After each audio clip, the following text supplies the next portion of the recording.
Well, hello there. Welcome back to Acadian Comics. I'm your host, James Fondren, and today is uh, Wednesday, May 22nd, New Comics Day. So this is Comics Haul number 9. So here we go. I went to Midtown Comics, and it was interesting, and there's actually going to be a separate video that's going to be a spinoff from this one, but I'm going to allude to some things that's going to be in the separate video, and it has to do with the huge, massive campaign underway by Marvel called Blood Hunt, which is a Blade-centric story with the Avengers, and we're going to get into all that in a separate video, but I'll be showing what I have. So it'll be interesting. I'm just going to show you what's in the bag here. Went to Midtown Comics on Fulton Street and had some interesting conversations with comic shop guys running the shop, and got a couple of these little Midtown Comics Wolverine cards. So, but we're going to get into it. So, all right. So, this is the first issue I want to go over. So, this is the red band version of Blood Hunt. Now, you may notice I've got some loose, well, where is it? Did I drop it? Hold on. Look. But you're like, but James, where is the package? Well, I opened the package. So there are two versions at the shop, and generally on the stands in the comic book shops, that you can get for the Blood Hunt, the main run. Not talking about the tie-ins, the main story, the actual comic called Blood Hunt. You have all these other comics.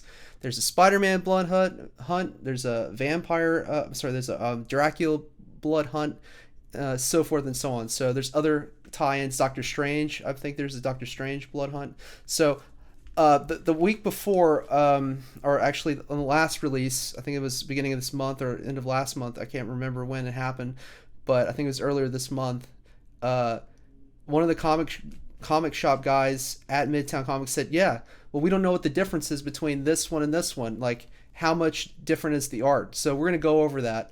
All I can say is I read Blood Hunt number 2 on the subway ride back, and it reads like a Marvel movie, like it's a Marvel comic.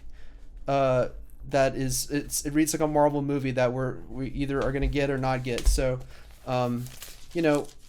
it's interesting, but I'm going to talk more about this on a separate video and actually compare the same issue and just show people, is the juice worth the squeeze on this? So that's Blood Hunt number 2. What's my take on it? I liked it. I didn't read this one. I read the red band version, and we'll get into that in a separate video. That'll be my own tie-in. Blood Hunt has all these endless tie-ins through Marvel. Then I'll have my own tie-in. So let me get this right. All right. So I also picked up Ghost Rider issue number Final Vengeance issue number 3, where he's in Chicago. So I'm looking forward to this and reading it. So far, so good. You got a new Ghost Rider. Marvel needs to change this Proco ad. Like, give us some more tips. Like, this is the same tip you put in all your books. Like, come on. People who are aspiring artists, they need more than just that. If you're going to do it, do more. So anyway, yeah, the art looks good. Oh, there's a vampire in here. Okay, I'm on board. I'm going to read it. I like the first 2 issues, so we'll see how it goes. We'll see where it goes. So that's Ghost Rider Final Vengeance number 3. Oh, and we were on screen, so let me get off screen. Okay. And then I'm reading John Carpenter's Toxic Commando. I picked this up, and yeah, I've already read the issue 1 and 2 by Dark Horse Comics, so I picked up number 3 just to give you an idea what the art looks like. It's kind of a Lovecraftian Cthulhu type story where there's this research center and something, they dig into the ground, and then it unleashes like this Cthulhu Lovecraftian type of monster. So it's pretty good, and like there's this team of commandos, and this is kind of the lead scientist and the owner of the company, and he wants to make his dream come true, but people are dying. So not bad. It's not a bad book. So once the run or series is done, I might do a review on it. So this is John Carpenter's Toxic Commando, released by Dark Horse Comics. Even though, he's not on any of the writing credits here on the comic. so they must just be using his name. Uh, yeah, it's licensed, I guess. Licensed out to Dark Horse Comics, I think. All right, and then I picked up issue number 3 of X-Men '97. That just finished up this past week, the season finale. So it's more of a collection-based thing, and yeah, it's very similar to the art and the animation and how it looks. A lot of people complained at the beginning about Rogue and how her appearance, and she wasn't as curvy as she was in the original series, and yada yada yada. So that's X-Men '97. I'll try to reduce the glare as much as I can. That's X-Men '97 issue number 3. And then again, so getting into this is I got 2 copies of this that was in the pack that was the red band, because nobody knew what it looked like. So I said, well, let's just buy one and see what it looks like, see if the juice is worth the squeeze. And I'll get into a separate video on that. So this book here, and I got 2 covers on this. Rook Exodus number 2. To me, this is the best thing that's coming out of Ghost Machine right now. I didn't really the last issue, I think issue number 3 of Geiger, or issue number 2. It was okay. Like, it pushed the story along, but did knock my socks off. But this is like nonstop action. And I read issue 2 of Rook Exodus on the way back, and we get the introduction of this character here. This is great. This is really good. Yeah, I'm enjoying this. Like, I'm gonna review this series. I'm gonna review this book when it's done.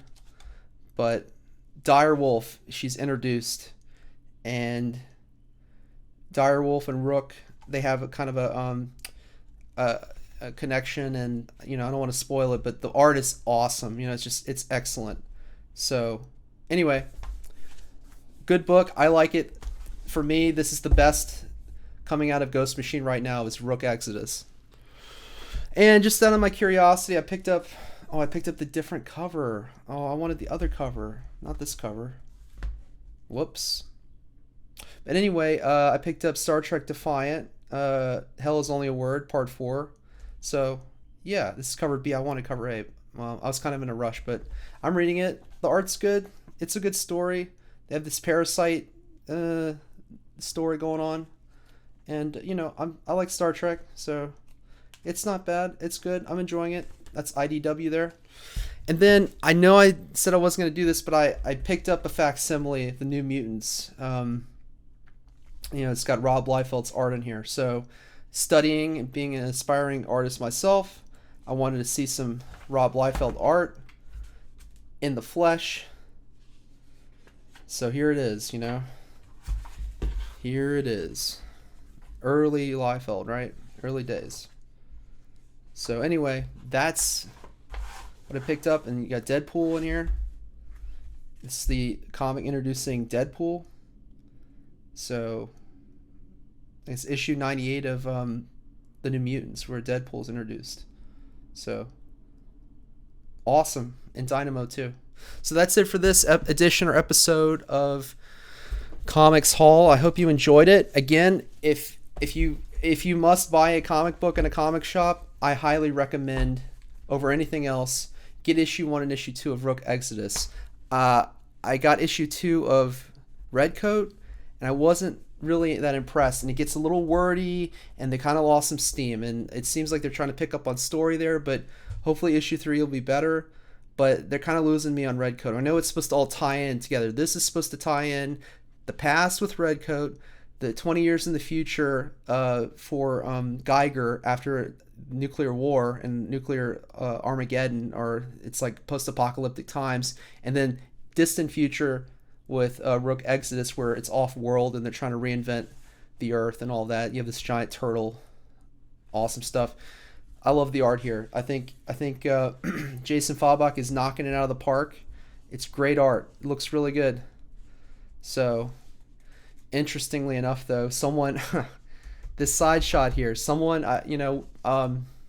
in my in the How to Draw Comics Academy, we do like feedback and critique sessions, and we had one of my fellow classmates. He did a couple pages with different layouts and panels, and he did a side shot like this, and this just came out today. And I think Clayton said you could do something a little more dynamic and two-dimensional than this, but maybe it's just an aesthetic. And he did it. It was executed well, but Clayton's all about getting as much bang for your buck, and what's the most dynamic and most exciting way you can present something in a narrative sequential art form, which is something that I'm not even close to doing yet. So I have a great deal of respect for Jason Fabach and all artists who pull this off and get their work published and progress as artists. So again, that's it for this edition of Comics Hall. This is number 9, and I'll catch you right here next time at Acadian Comics. Bye for now.